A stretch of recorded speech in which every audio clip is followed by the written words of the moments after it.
अब प्रहलाद जी और ठाकुर जी के बीच चर्चा हो रही है। प्रहलाद जी कहे, प्रभु ऐसे तो मैं 5 वर्ष का हूं, पर मेरे 5 विवाह हो चुके हैं। अब विवाह मतलब बंधन।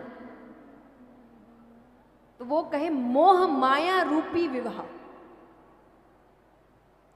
काम क्रोध भोग विलास इत्यादि, और मैं चाह कर भी इनसे छुटकारा नहीं पा सक रहा। भगवान कहे भोगों का उपभोग तुम जन्मों से करते आ रहे हो। कब से करते आ रहे हो? वर्षों से भी नहीं, जन्मों से। अब भोगों का उपभोग मतलब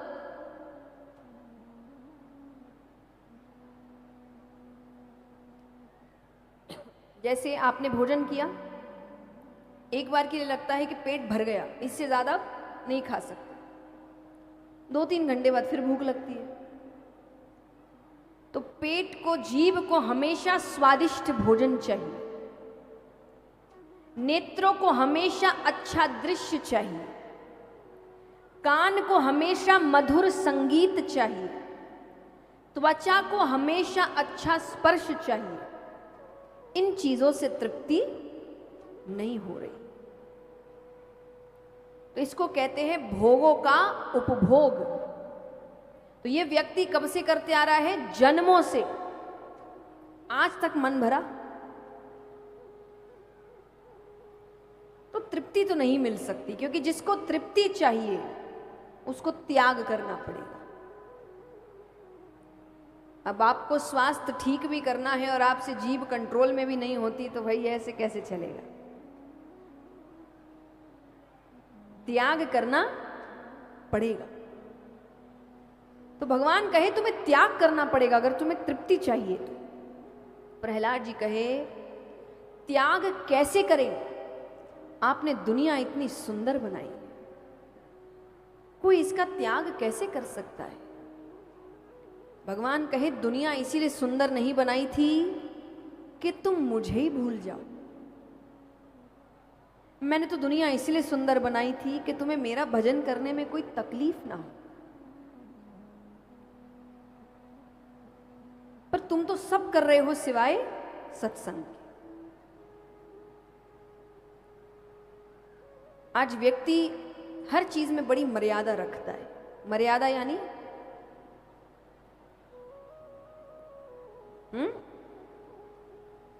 डिसिप्लिन। मर्यादा यानी डिसिप्लिन। हर चीज में बड़ी मर्यादा है। काम समय पे जाते हैं, स्कूल समय पे जाते हैं, ट्यूशन समय पे जाते हैं, ये सब चीजें समय पर हो रही है। अब छुट्टी भी समय पे मनाते हैं। संडे का दिन छुट्टी का दिन। 3 दिन से इतनी भीड़ क्यों नहीं थी?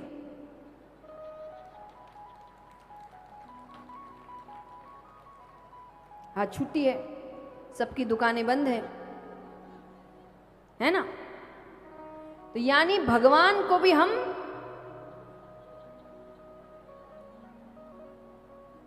सच है सब करते हैं। 7 दिन की कथा है, सबको लगता है 7 दिन थोड़ी आएंगे। तो कोई भी पूछेगा तो भाई उस दिन छुट्टी है।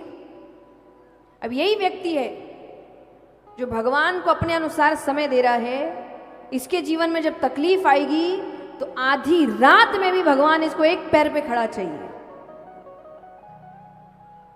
आज आप भगवान को संडे देख के समय दे रहे हैं, भगवान ना करे पर किस दिन आप पर कोई संकट आया और आप कहेंगे हे भगवान मेरी रक्षा करो, हे भगवान में, भगवान के संडे के दिन आना,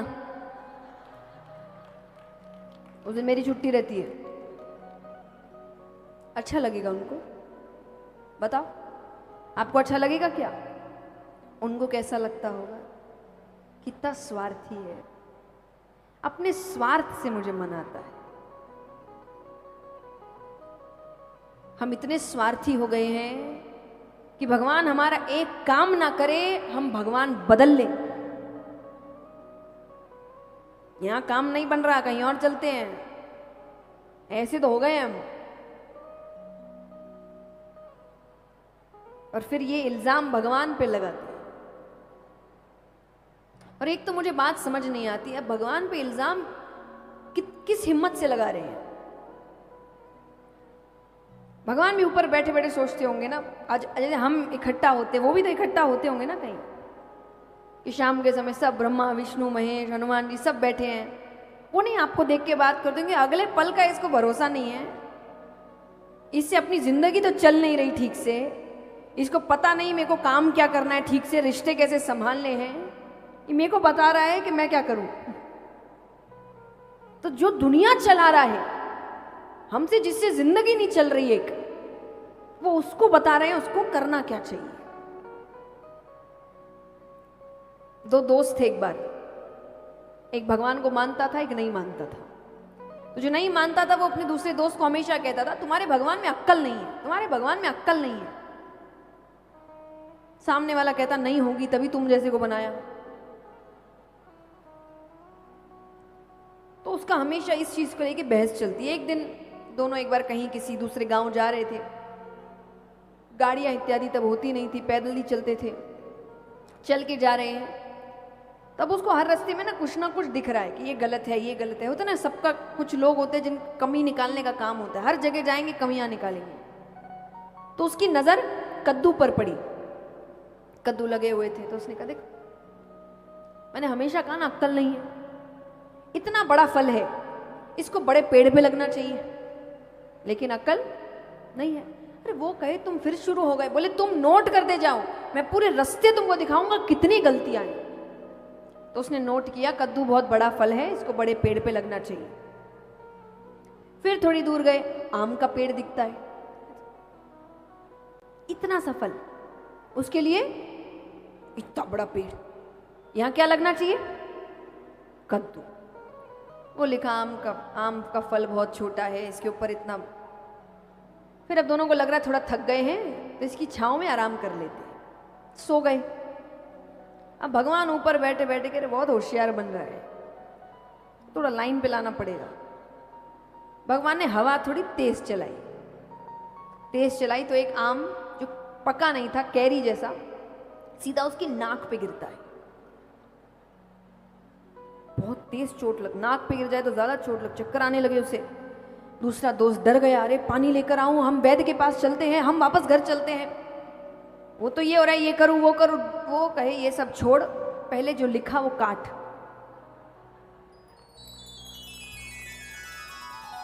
जो किया सब सही किया, क्योंकि अगर यहां कद्दू लगा होता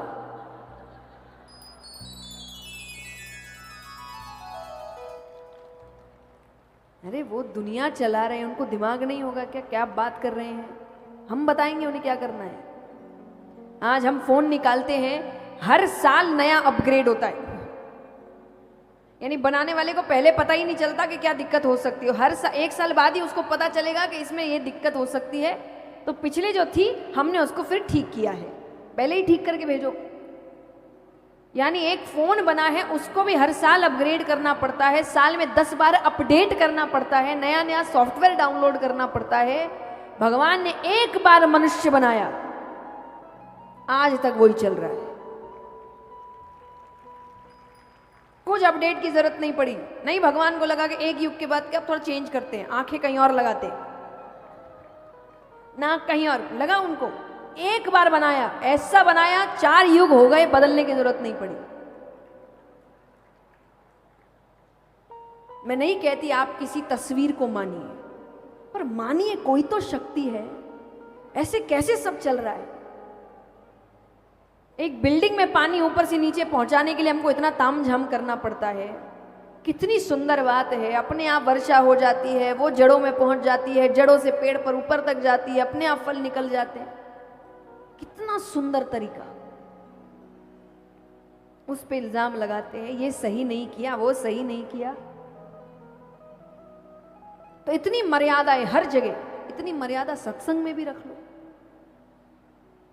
मैं नहीं कह रही आप बड़े बड़े नियम बनाएं, हमारी आदत है, हम करेंगे तो बहुत कुछ करेंगे, नहीं तो बिल्कुल ही नहीं करेंगे।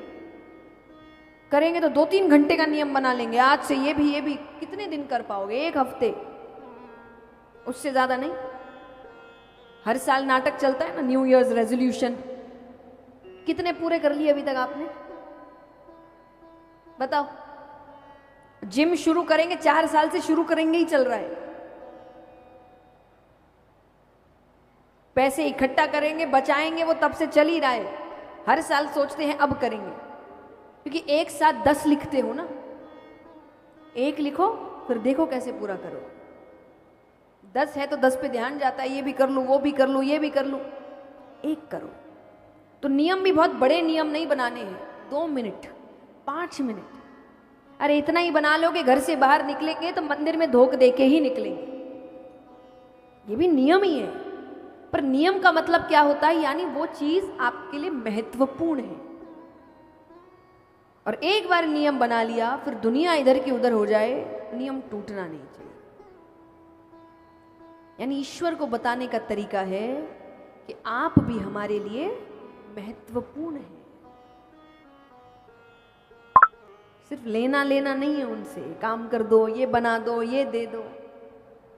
आप जरूरी है, प्रेम करते हैं आपसे। तो सत्संग की भी अपनी महिमा है। और देखिए, कुछ चीजें कर्म करके ही मिलती है। यहां कितने हैं जिनको स्वर्ग जाना है? हाथ उठाओ। एक तो सब ऐसे डर रहे हैं, अभी नहीं, जब समय आएगा तभी। पर 2 ही जगह है ना जाने को, स्वर्ग और नरक। अब भगवान के धाम तो देखिए वो पता नहीं होता है, वो तो ऊपर जाके ही पता चलेगा भाई इतने पुण्य किए कि नहीं किए, तो पता नहीं। तो हमारे पास 2 ही ऑप्शन है, स्वर्ग या नरक। तो कहां जाना है? स्वर्ग किस किस को जाना है? हाथ उठाओ। उसके लिए क्या करना पड़ेगा? मरना पड़ेगा।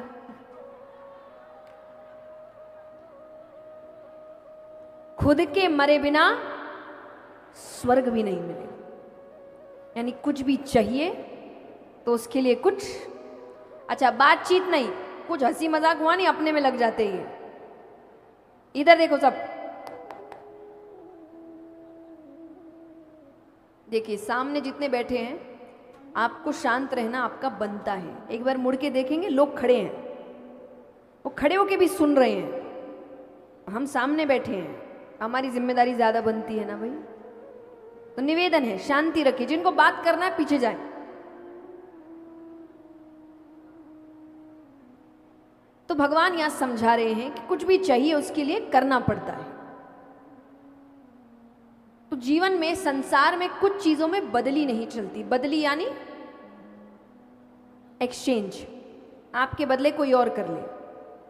तो महत्वपूर्ण चीजों का नाम है, ऐसे तो बहुत सी चीजें हो सकती है, पर जो बहुत महत्वपूर्ण है, जैसे भोजन, आपके बदले भोजन कोई और कर ले, आपका पेट भरेगा नहीं। शादी, मित्र से कह सकते हो भाई जरूरी काम है, फेरे तुम ले लो, कह सकते हैं क्या? मृत्यु, मेरे घर में शादी है, मेरे बदले तुम मर जाओ, चलेगा क्या? कई बार घर में किसी की मृत्यु हो जाती, कुछ रिश्तेदार होते हैं जो कहते हैं उनको क्यों ले गए, हमको क्यों नहीं ले गए, लेकिन उनको पता है ऐसा कुछ होना जाना है नहीं। किसी दिन यमराज नीचे आ गए तो चलो, उसको छोड़ो, तुम चलो, अगली बार से लोग बोलना बंद कर देंगे। तो पता है ऐसा कुछ होना नहीं है। वैसे ही सत्संग, सत्संग में भी बदली नहीं चलती कि आपके बदले कोई और कर ले। ये खास करके पुरुषों के लिए है, क्योंकि मैंने कई पुरुषों को सुना है, भाई हम तो इतनी पूजा पाठ नहीं करते, हमारी धर्म पत्नी करती है, हमें पुण्य मिल जाता है। 1% भी नहीं मिलता। या वहम में जी रहे हैं, पता चला दोनों ऊपर गए, पत्नी स्वर्ग जा रही है, आपको पीछे से ही खींच लेंगे कि भाई पूजा पाठ उसने किया था, तुमने नहीं, तुम इधर। तो आपके बदले का सत्संग भी आपको ही करना पड़ेगा। तो भगवान सत्संग का महत्व समझाते हैं। तब प्रहलाद जी कहे, ठीक है प्रभु, पर आपकी भक्ति करने के लिए भी आपकी कृपा का होना जरूरी है। आपकी कृपा के बिना आपका कोई भक्त भी नहीं बन सकता, कितनी कोशिश कर। तो आप कृपा करिए कि मेरे जीवन में कोई भी परिस्थिति आए, मुझे याद आप ही आए। सुख है, दुख है, चिंता है, उत्सव है, मेरी ऐसी लगन लग जाए आपसे कि मुझे हर चीज में आप याद आए।